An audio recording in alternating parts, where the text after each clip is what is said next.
when you feel guilt, it doesn't mean you're a bad person. I think that's part of the problem with the reputation that guilt has in our society. We think of, if we feel guilt, it means we're bad. It means we're not doing a good enough job. But that's what I'm trying to argue against. If we feel guilt, it means we're a good person, because it means we care about our relationships and we're doing our best to try to work on our relationships and keep them healthy. So feeling guilt is actually a good thing. Hi, I'm Tamara, and this is TELUS Talks with Tamara Taggart. What if guilt is actually trying to help you? Psychologist Chris Moore says guilt is a built-in system for protecting our closest relationships. Chris shares how guilt works when our relationships are under stress. We also talk about what happens when guilt goes off track and how to make peace with it. If guilt weighs on you, this episode offers help. I hope you enjoy the conversation. Hi, Chris. It's great to see you. It's good to be here, Tamara. Thank you. I'm very excited about your new book. It is released in Canada on December 30th, and it's called The Power of Guilt: Why We Feel It and Its Surprising Ability to Heal. Okay, I have to tell you, I have guilt. There's no doubt about that.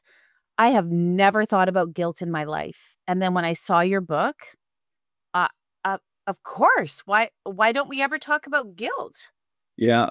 It's funny. Some people have that reaction. Some people feel guilt a lot and also worry about it a lot. I mean, if you go on the internet and you Google guilt, streams and streams of things will come in front of you from all different kinds of areas. And that's partly why we're so fascinated by the topic, because it does impact so many areas of our lives. So what is guilt? So the take that I have on guilt is that guilt is obviously an emotion. It's a complex emotion, which we can talk about a bit more shortly. But the main purpose of guilt, or what guilt is for, is to help manage or heal our relationships. So often we think of guilt as a bad thing, right? We've done something wrong, for example, we've sinned or we've broken a law or something like that. But actually, what guilt is in terms of its psychology, it's a motivator to help us try to heal a relationship that we feel we might have damaged in some way, right? So, for example, I use the example of gossip in my book. Maybe you gossiped about a friend of yours to another group of people, and then you feel guilty about it. Well, why do you feel guilt? You haven't broken a law, right? You haven't necessarily sinned in any way, but you've done it because you worry that you might have harmed in some way your relationship with that person. And that's what guilt is. It's a psychological signal that we've hurt a relationship with somebody that we care about.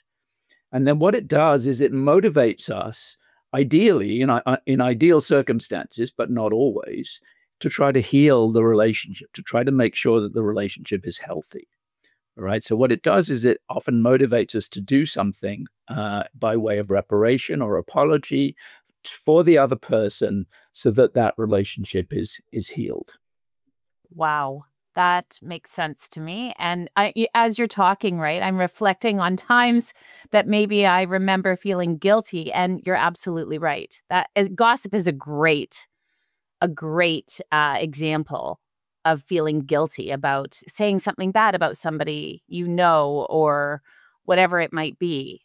We kind of do that often as human beings. We do it often. And one of the things I try to talk about in the book is that relationships inevitably hit bumps along the way, right? No relationship is smooth sailing all the way, whether it's a partner, an intimate partner, whether it's a friend, whether it's a family member. No relationship is clean sailing all the way. You or the other person will always do something inevitably at some point that is going to hurt the other person. But what guilt does is it serves to help us repair that, right? So it's a very important and, let's say, functional emotion, because it keeps our relationships that we care about, the ones that are important to us, it keeps them healthy. So, I mean, did you just stumble upon being fascinated with guilt, or did you just wake up one day and go, hey, guilt, Well, there obviously is a connection for you and your work. So, I mean, in terms of my academic work, I've been a psychologist who studies social behavior and social understanding for many, many years, all of my career. Most of my work has been with children, but we have done some work with adults too. But really, the main impetus for this book was the large range of guilt experiences that I've had in my life. And I talk about many of them in the book, and I use them to illustrate the different ways that guilt can appear in our lives, whether it's guilt in intimate relationships, guilt, the parental guilt that we have in relation to parenting our kids, guilt in relation to friends, family members, siblings, but also guilt in relation to religion. So the religious guilt is a big issue. Many of the people that I talk to about this book say, oh, I was born Catholic, right? Or I grew up Catholic, so I know about guilt, right? Or legal guilt in the sense of criminal guilt, right? So there are many ways that guilt appears in our lives. And what I try to do is make sense of all of them through this framework of guilt as a way of healing our relationships. And do you have your own memory of feeling guilt? Do you remember the first time you felt guilty? I mean, you write a little bit about different. I mean, I do talk about some early childhood experiences because I talk about how guilt develops in childhood. And it develops very early, certainly before children have a sense of moral right or wrong. And typically guilt is felt in relation to one's parents, right? So, parents have an important role in guiding our behavior, keeping us out of trouble and so on. And when we do something that perhaps leads up to our parents being upset with us, we feel guilty about it because we worry that we might have damaged our relationship with our parents. So I talk about guilt, how it appears in early childhood, but also, the many other kinds of relationships that we live with every day. Are guilt and empathy related? Yes, very much so. So a little earlier, I said the guilt is a complex emotion. All right. So we have this word guilt, and we think that it captures this kind of single emotion. But actually, and if you look at the psychology of it, guilt is my argument is that guilt is made up of different emotions. It's sort of like what I sometimes call a cocktail of emotions. So what it includes is, first of all, fear or anxiety over relationship damage. So we worry. We're fearful. We have anxiety over the fact that we might have hurt a relationship that we care about, that a relationship is now at risk. We may lose a relationship that we care about. So that's the fear component. We also have, as you rightly pointed out, empathy. So the empathy piece is feeling sorry for the person that we might have harmed in some way, right? So in the gossiping example, we feel sad for the person who may have been hurt by the fact that we gossiped. So there's fear, there's empathy, and then there's also a little dose of anger. And the anger is a self-directed anger. We feel angry at ourselves because of what we did, right? And that's the remorse piece. We feel remorseful for what we did. We wish we hadn't done it, right? And if we act on our guilt, we often make a commitment both to ourselves and to the person that we harmed that we're not going to do it again. All right. So you can think of guilt as this cocktail of anxiety or fear, of empathy for the other person, and as self-directed anger. And these three things come together in this kind of cocktail of guilt, which is what leads it to perform the work that it does. And the work that it does is, as I said, to try to heal the relationship that we don't want to be broken.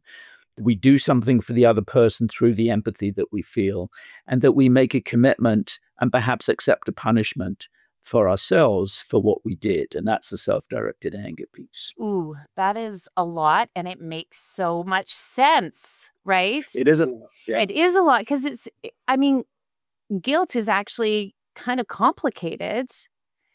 And okay, what about when someone says something like, I think probably the most famous line about guilt is, oh, what's your guilty pleasure? And I always thought that was a weird question. What's your guilty pleasure? And yeah, where does that come from? So one of the things that I try to talk about in the book is sometimes what I call the three layers of guilt.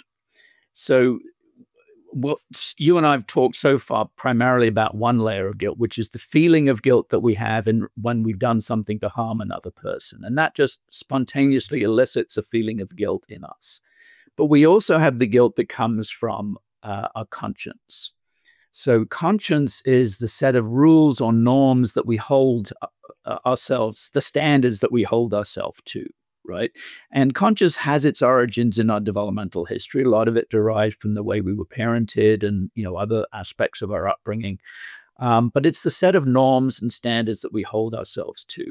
And these are, when we break those norms or standards, or even when we contemplate breaking them, it gives us a little jolt of guilt, right? So maybe you feel guilt because you're on a routine of going to the gym regularly and you miss a gym day, right? And you feel guilty about that. Or maybe you feel guilt because you broke a diet, right? Or maybe you feel guilt because you spent too much time doom scrolling on your phone when you should have been working. All of these different things. That is not obviously breaking a relationship bond, but it is about breaking these norms that we hold for ourselves, these standards that we hold for ourselves, which themselves derive from the relationships that we have had in our developmental past. So that's the second layer of guilt, and that is the layer of guilt that leads to this idea of guilty pleasure, that you want to indulge yourself even though maybe it goes against the norms or the standards that you hold for yourself. Now I need to know, what the heck is the third layer? The third layer is what I call objective guilt. So objective guilt is the guilt that comes from breaking a societal rule, not a conscience rule necessarily, but a societal rule, like a law. So you think about criminal guilt, for example, if you're guilty of a crime, or in religion, if you're guilty of sin, though the fact that you did something, broke a law or committed a sin, makes you guilty, whether or not you feel guilt at all. So you can be guilty of a crime but not feel guilty, right? So there is this layer in society of guilt that is really about breaking objective rules that society has set for us. Well, I was going to ask, are there people that don't ever feel guilt? There are. So let's talk about those people. Yeah. So the classic case of so sometimes we talk about guilt proneness, which is that people differ in how much guilt they feel. Like some people are very guilt prone. They feel guilt a lot about all kinds of things. Some people not so much. But then there is this category of people who really feel almost no or no guilt. And that's the condition that what we call psychopathy or sociopathy sometimes. So psychopaths are well known to be have very low arousal in terms of their sort of empathy or caring for other people. And they don't feel guilt about transgressing rules, and they don't feel guilt about harming other people. And they don't tend to form very solid, long-lasting relationships anyway, right? And so actually lack of guilt is one of the, if you like, the diagnostic features of psychopathy. That's fascinating. And how would you know you were around somebody that doesn't feel guilt? Or because we know that now that, there's this cocktail and empathy's in there too. And sometimes you can see when someone is not very empathetic to others, or people who are having a harder time, or whatever it might be. It's very, very difficult. And that's often the reason why skilled psychopaths can navigate their way through the world very effectively, taking advantage of other people, because we tend to assume that other people are like us and have the same range of emotions as we do. And psychopaths can be very skilled at telling you what you want to hear, right? To being charming, for example, and manipulative. That's one of the key characteristics of psychopathy as well. And sometimes it takes a while to latch on as the person who's, let's say, the victim, because they may act as though they're sympathetic or empathetic to you, but actually not feel it at all. Can you teach someone guilt, or empathy? Can you teach someone these feelings, or is this you are born with that or you're not? I think you're born with the potential to experience these emotions, but I think they have to be honed, if you like, through good parenting and through the kind of normal social interaction.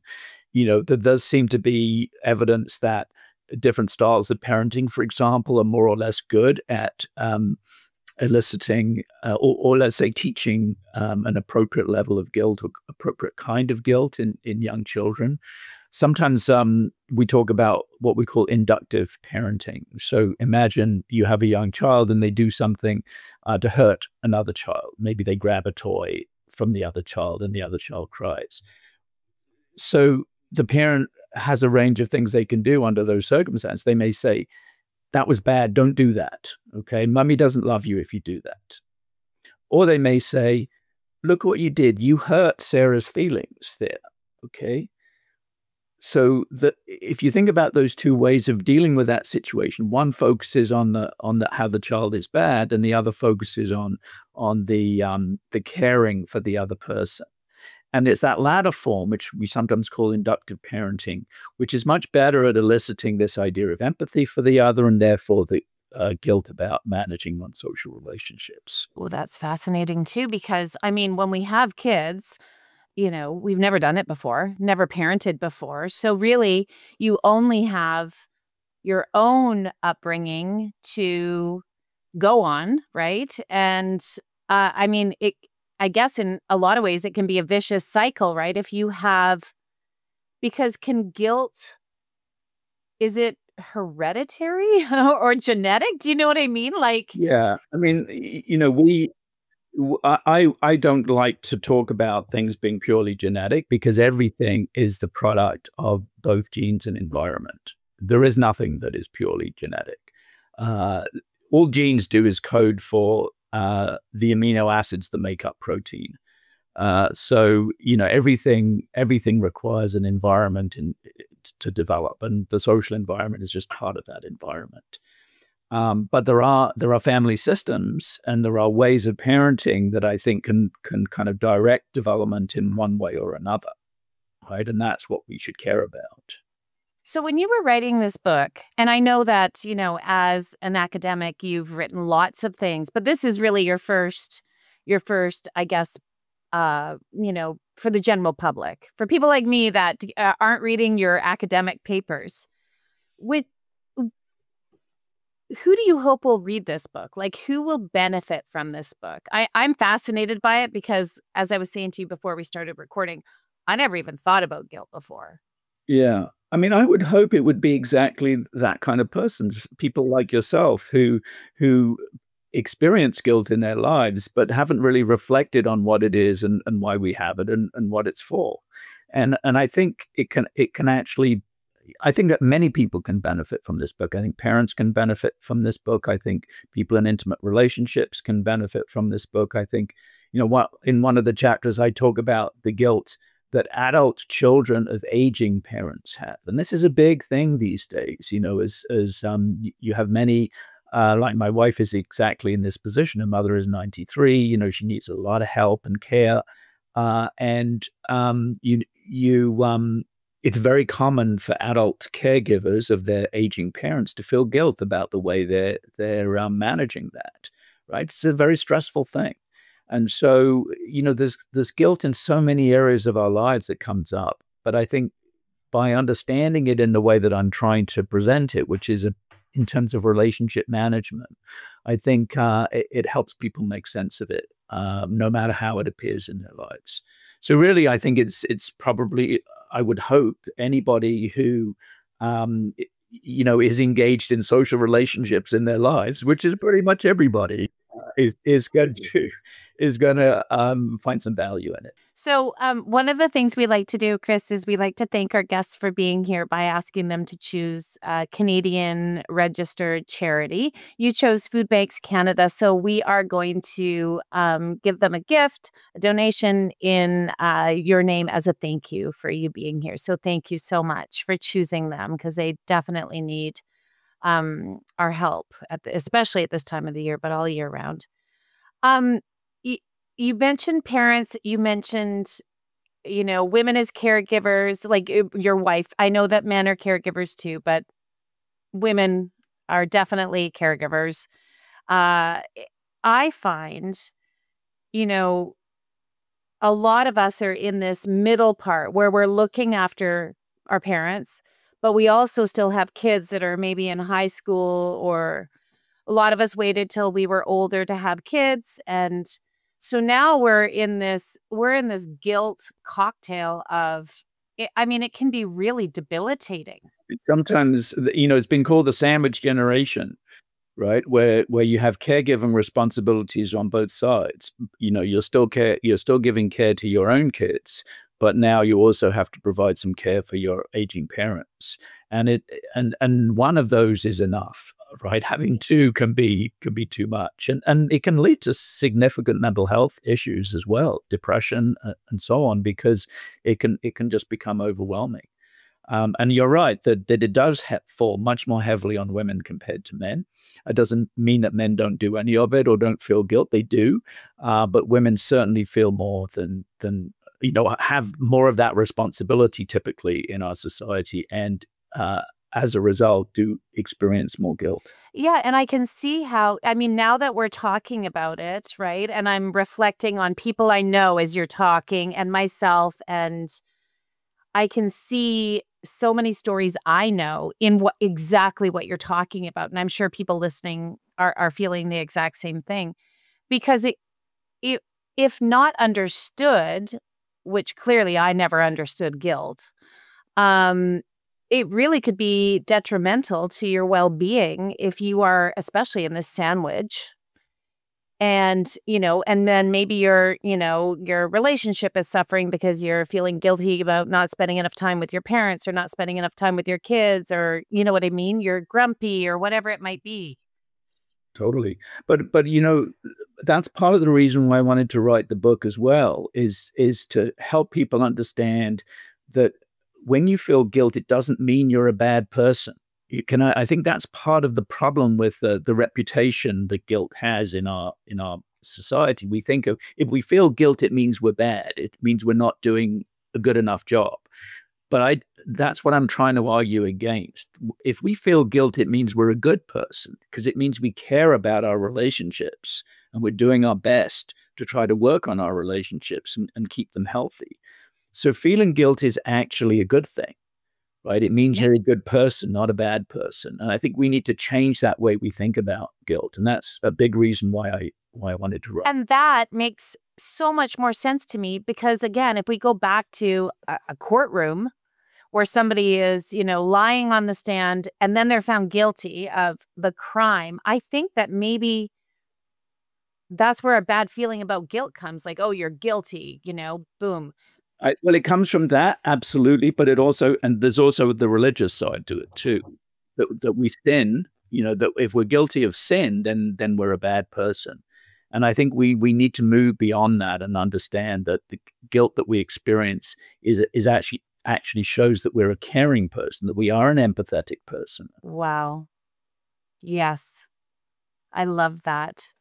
This is so fascinating, Chris. I love, like I said, I know I got an advance copy of your book, and it just arrived last night, and I it's I think it's incredible, because this is something I've never thought about before. Yet it's a feeling that I have often. And I'm glad to know it's not a bad thing. It's a good thing, and it means that I am empathetic and I do care about other people. Um, and I think that, yeah, eh, it's so good. That's exactly the message. So, Tamara, I'm glad that you got that. When you think about the bright side, and I do kind of feel like we've talked about the bright side of guilt this whole conversation, but when you think about the bright side of your work, or your book, or guilt, or whatever it is, what is the bright side for you? Oh my, when I was sort of thinking about that in advance, I was going to go off in a completely different direction. I mean, I do like the idea that we can reframe guilt as a positive thing, rather than a negative thing. I would really love it if people, read the book and and actually it helps improve their lives in terms of how they experience guilt. Right. That for me would be better than anything, because guilt can be harmful and it can weigh us down. And I think to reframe it as something that actually shows that we're a caring person, that we love our the people that we have relationships with, then I think that's the bright side for me, is showing that most of us are really caring people, that we want to do the best with our relationship partners, whether it's our children, our intimate partners, our family members, our friends, and so on. We can actually work to improve those relationships. I love it. Okay, so Chris, your brand new book is called The Power of Guilt, Why We Feel It, and Its Surprising Ability to Heal. Dr. Chris Moore, thank you so much. Wonderful conversation, and congratulations. Yeah, I really enjoyed it, Tamara. Thank you. Thank you. Thanks for listening to another episode of TELUS Talks with Tamara Taggart. Be sure to subscribe so you can join us every Tuesday for another conversation. You can also check out our website, telus.com/podcast, and subscribe to our YouTube channel at TELUS Talks.